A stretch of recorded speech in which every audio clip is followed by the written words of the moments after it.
Hello everyone, क्या हाल चाल, कैसे हैं आप लोग। I hope you all are doing great. तो मैं हूं आपका प्यारा उत्कर्ष भैया और आज हम लोग जिस टॉपिक पर बात करने जा रहे हैं वो आपकी समर वैकेशंस को बना भी सकता है और पूरी समर वैकेशंस को खराब भी कर सकता है।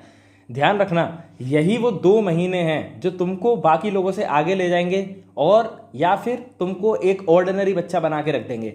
एक बात हमेशा ध्यान रखना कि अगर तुमने इन समर वैकेशंस को यूज किया तो तुमको स्कूल खुलने के बाद तुमको जब ये रियलाइज होगा ना कि तुम बाकी बच्चों से कितना आगे निकल चुके हो, तब तुमको असली पता चलेगा कि 2 महीने मेहनत करने का क्या फायदा हुआ है।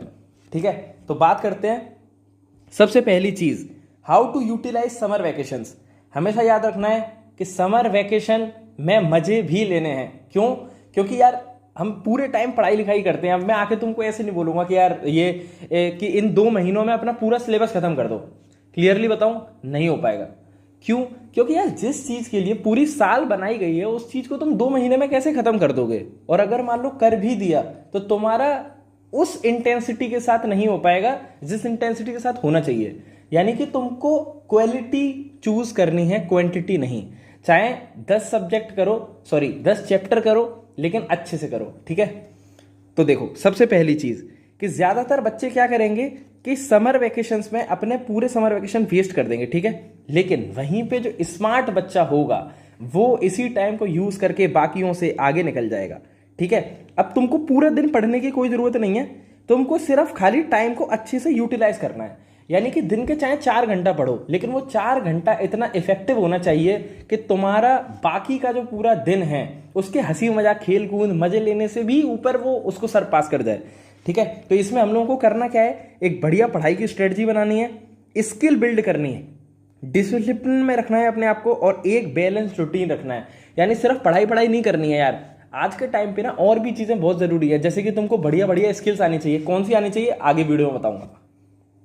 देखो, सबसे बड़ी गलती जो स्टूडेंट करते हैं क्या कि एंडलेस स्क्रोलिंग। क्या भैया इंस्टा चल रहा है क्या है, या फिर क्या चल रहे हैं, यूट्यूब शॉर्ट्स चल रहे हैं, है ना। ये चलते जा रहे हैं, कब 2-2 3-3 घंटे स्क्रीन चलती जा रही है, कुछ पता नहीं चल रहा। इस चीज से बचना। दूसरा, स्लीपिंग ऑल डे। यार सोना किसको पसंद नहीं होता यार। हम लोग इंजीनियरिंग कर रहे हैं, हमें पता है जब हम लोगों के एग्जाम होते हैं 2-2 घंटा 3-3 घंटे की नींद लेके हम लोग पेपर देने जाते हैं, क्योंकि सुबह पेपर होता है। अब पेपर देके आके सोए और फिर अगले दिन फिर पेपर है तुम्हारा 10 बजे, तो ऐसे 2 घंटे सो लिए, 3 घंटे सो लिए। तो जो दोस्त जिस टाइम पे सोने जा रहा होगा वो दूसरे वाले को उठा देगा। ठीक है, तो सोना तो यार हर किसी को पसंद होता है, लेकिन पूरा दिन नहीं सोना है। आराम से अपनी नींद लो यार, 7-8 घंटे की नींद लो बढ़िया और चिल मारो। इतना टेंशन लेने वाली बात नहीं है। ठीक है, कोई रूटीन ही नहीं है ये तो। और ही मतलब कुछ प्राणी ऐसे होंगे जिनको कोई मतलब ही नहीं है, मतलब दीन दुनिया से।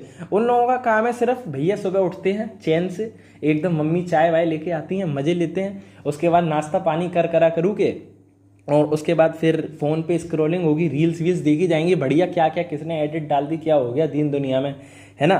तो ये उनका कोई रूटीन ही नहीं है। वो लोग तो अलग एकदम प्रो लेवल पे जा चुके हैं। बाद में पढ़ूंगा माइंडसेट, ये वाले उनसे थोड़े से ही कम है। बस जो वो नो रूटीन वाले लोग हैं ना, उनसे थोड़े से कम है। इनमें क्या है ना, इनमें थोड़ी सी शर्म है। ये लोग क्या बोलते हैं कि ये अपने ही दिमाग को बेवकूफ बना रहे हैं कि यार पढ़ने का मन तो है, बाद में पढ़ लूंगा। तो ऐसे करते हैं ये लोग। ठीक है, तो बेटा इतना मारूंगा ना, अगर ये वाली चीजें जो नीचे की जो दोनों चीजें, अगर इन दोनों में से अगर एक भी हो गया ना, इतना मारूंगा कि कुछ कहने की नहीं है। तमीज से यूटिलाइज करनी है अपने 2 महीने। ठीक है, लेकिन ये जो बच्चे हैं ना ऊपर वाले, इनको अपनी असलियत पता है कब पता चलती है? जब स्कूल खुल जाते हैं। जब स्कूल खुलता है इनका हो जाता है पूरा कॉन्फिडेंस खत्म। क्यों? क्योंकि यार सारे बच्चे एक जैसे थोड़ी होते हैं। क्लास के कुछ कुछ बच्चे पढ़ लिख के भी तो आए होंगे। अब जो तुम्हारे सामने आके जब क्लास में ऐसे हाथ उठा के जवाब देंगे ना, तब तुमको पता चलेगा कि यार गलती हो गई भाई, गलती हो गई। ठीक है, कॉन्फिडेंस तुम्हारा गिर जाएगा, बैकलॉग बनने तुम्हारे स्टार्ट हो जाएंगे और इसी वजह से तुम में क्या स्टार्ट हो जाएगा, स्ट्रेस बनना। फिर तुम आके एकदम यूट्यूब पे फिर बोलोगे कि भैया बहुत टेंशन हो रही है, भैया बैकलॉग हो गया, बैकलॉग की स्ट्रेटजी बना दो भैया, बहुत टेंशन हो रही है। समझ रहे हो? तो ऐसी नौबत ही क्यों आने देनी है यार, एक बताओ। इसलिए अभी पढ़ लो, बाद में भी चिल मारना, अभी भी चिल मारते रहो। ठीक है, देखो अब स्मार्ट जो बच्चे हैं वो समर वेकेशंस को कैसे यूज करते हैं। ठीक है, अब यहां बात आती है स्मार्ट बच्चों की। सबसे पहली चीज, इंप्रूव वीक सब्जेक्ट।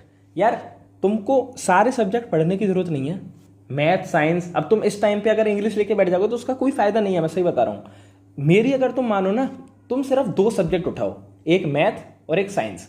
उस पर भी मैथ को दो प्रायोरिटी, क्योंकि ये वाला जो टाइम है ना, इसमें तुम्हारे दिमाग में कोई टेंशन नहीं है, ना तुम्हारा कोई असाइनमेंट है, ना कोई होमवर्क है, ना तुम्हारा और कोई इधर उधर का आना जाना ट्रैवलिंग में टाइम वेस्ट हो रहा है, ना गर्मी में तुम्हें बाहर कहीं भागना है स्कूल के लिए। तो तुम इस टाइम पे अपने ठंडे दिमाग में ना मैथ कर मारो यार। आर डी शर्मा, आर एस अग्रवाल, दोनों में से कोई एक किताब उठाओ, एकदम रगड़ डालो मैथ को, ठीक है। तो सबसे बढ़िया है कि अपने मैथ की प्रैक्टिस कर लो। साइंस के कुछ कॉन्सेप्ट पढ़ो, बस ज़्यादा नहीं, कुछ चैप्टर पढ़ो। क्यों? क्योंकि तुम जब कुछ चैप्टर पढ़ लोगे ना तो तुम्हारा एक मोमेंटम बन जाएगा, तुमको फिर लगेगा कि यार अब तो हो जाएगा। लेकिन अगर तुमने अभी अगर साइंस छोड़ दी तो यार बाद में बहुत बड़ा सिलेबस है, समझ रहे हो, बाद में भी दिक्कत हो जाएगी। तो इसलिए मैथ की प्रैक्टिस करो एकदम मस्त, साइंस के कॉन्सेप्ट, और इंग्लिश कम्युनिकेशन पे ध्यान दो। इंग्लिश पढ़ने पे नहीं, इंग्लिश अपने सब्जेक्ट की मत लेके बैठो, कम्युनिकेशन वाली इंग्लिश पे ध्यान दो कि तुम लोगों से कैसे इंटरेक्ट करते हो, बढ़िया वोकेबलरी स्ट्रॉन्ग करो, ठीक है। बात करो, शीशे के सामने खड़े होके 5 मिनट तक लगातार इंग्लिश बोलते रहो। इन सब चीज़ों से बहुत मतलब फायदा रहता है, तुम समझ रहे हो। उसके बाद बिल्ड डिसिप्लिन। अब डिसिप्लिन यानी कि यार मान लो ये जो ऊपर मैंने चीज़ें तुम्हें लिखवाई हैं, तुमने इनमें से कुछ कुछ चीज़ें कर ली, लेकिन अब तुमने की ही इनको 2 दिन 3 दिन, या फिर एक दिन अगर किया तो 2 घंटा 3 घंटा किया, अगले दिन फिर मौज वाली अपने जोन में चले गए, तो क्या फायदा। तो सबसे पहली चीज़ है डिसिप्लिन बनाओ। जो मतलब जो लौंडे हैं वो लोग सोचो यार जिम विम ज्वाइन कर लो, थोड़ा बहुत जाओ, बॉडी बॉडी बनाओ, थोड़ा मजे लो, है ना, समझ रहे हो। तो डिसिप्लिन बनाओ इन गर्मी की छुट्टियों में। अपना कोई काम स्टार्ट कर दिया, 4 घंटे पढ़ाई करनी है तो 4 घंटे करनी ही करनी है। 5वां घंटा करोगे नहीं करोगे तुम्हारे ऊपर छोड़ दिया, ठीक है। अब लर्न यूजफुल स्किल्स, मैंने बोला था ना कि स्किल सिखाऊंगा आगे। कौन कौन सी स्किल तुम इन गर्मी की छुट्टियों में डेवलप कर सकते हो, देखो। कम्युनिकेशन बोल दिया पहले ही। वीडियो एडिटिंग, यार इतने मजे की चीज़ है ना यार वीडियो एडिटिंग, तुमने एक बार अगर सीख ली तो सबसे पहला काम तो ये होगा कि तुम फ्रीलांसिंग कर सकते हो। अगर तुमने फ्रीलांसिंग करती हो तुमको पैसा भी मिलेगा, ठीक है। कैनवा पे जाओ, कैनवा पे फोटो बनाना सीख लो, थंबनेल बनाना सीख लो। कितने सारे लोग हैं यार, हर किसी को जरूरत पड़ती है। एक भी स्किल अगर तुमने सीख ली ना तो तुम्हारी मौज ही आ जाएंगी, फिर तुमको ऐसा पॉकेट मनी पे डिपेंड रहने की जरूरत नहीं है अपने, मतलब समझ रहे हो ना, फिर तुम ऐसा खर्चा कर सकते हो, ऐसे खर्चा, ठीक है। कोडिंग के बेसिक, जो लोग थोड़ा टैक्स सेवी टाइप के लोग हैं जिनको मजा आता है कि यार हाँ हमें तो आगे चल के कबूतर साइंस ही लेनी है, तो वो लोग कोडिंग के बेसिक सीख लो, ठीक है। सबसे बढ़िया चीज़ अगर तुम सीख सकते हो तो वो है तुम्हारे एआई के टूल्स। आज के टाइम पे बिना एआई के कुछ नहीं हो रहा, ठीक है। एआई के टूल सीखो, ठीक है, मजे लो। हाँ, तो ये 2 महीने तुम्हारी पूरी लाइफ चेंज कर सकते हैं, ठीक है। इसमें अब तुम्हें 2 तरीके के लोग मिल जाएंगे, एक वो जिन्होंने इस पूरे समर वेकेशंस को एकदम बिगाड़ा होगा, और एक वो जिन्होंने इस पूरे समर वेकेशंस को एकदम बढ़िया से इफेक्टिवली यूज़ किया होगा। तो जो बच्चों ने वेस्ट किया है वो बाद में रिग्रेट करेंगे ही करेंगे, और जिन्होंने इस टाइम को यूज़ किया है वो इम्प्रूव करेंगे अपने आप को ऑन अ डेली बेसिस, ठीक है। बढ़िया डिसिप्लिन में रहेंगे और बाकी बच्चों से आगे निकल जाएंगे। चॉइस तुम्हारी है यार, तुमको इस कैटेगरी में जाना है या इस कैटेगरी में जाना है। मेरी अगर मानो बड़ा भाई होने के नाते बोल रहा हूँ, इस वाली कैटेगरी में जाओ यार। एक बार 2 महीना अपना समर वेकेशन यूज़ करके देखो, ठीक है। बाकी लोगों से जब आगे निकलोगे, जब बाद में रिजल्ट आएगा ना, तब तुमको पता चलेगा कि यार हमने 2 महीना लगाया था, उसका रिजल्ट निकला, ठीक है। इन समर वेकेशन को सिर्फ वेकेशंस की तरह ट्रीट मत करो, ये टाइम पास नहीं है, अपने आप को कुछ बना लो, ठीक है, बढ़िया। बाकी तो कोई अगर और दिक्कत रहेगी तो मैं हुई हूँ यार, कोई भी दिक्कत हो कमेंट सेक्शन यूज़ करो, बताओ कि क्या चाहिए क्या नहीं चाहिए। अब तुम लोग सोच भी रहे होगे कि यार भैया सिर्फ अभी तो यही इसी टाइप की अभी वीडियो आ रही है, पढ़ाई लिखाई कब स्टार्ट करोगे। यार देखो अब आ गया हूँ ना मार्केट में, तो अब पढ़ा लिखा के जाऊँगा, टेंशन मत लो, ठीक है। तो टेंशन वाली बात कोई लेनी नहीं है दिमाग में, सिर्फ क्या करनी है, पढ़ाई करनी है। कोई भी रिक्वायरमेंट है कुछ भी तरीके की, यार तुम लोग भाई बहनों की तरह हो मेरे छोटे, ठीक है। कमेंट सेक्शन यूज़ करो, बताओ क्या दिक्कत है, बाकी तो हम हैं ही हैं, ठीक है। चलो ओके दा।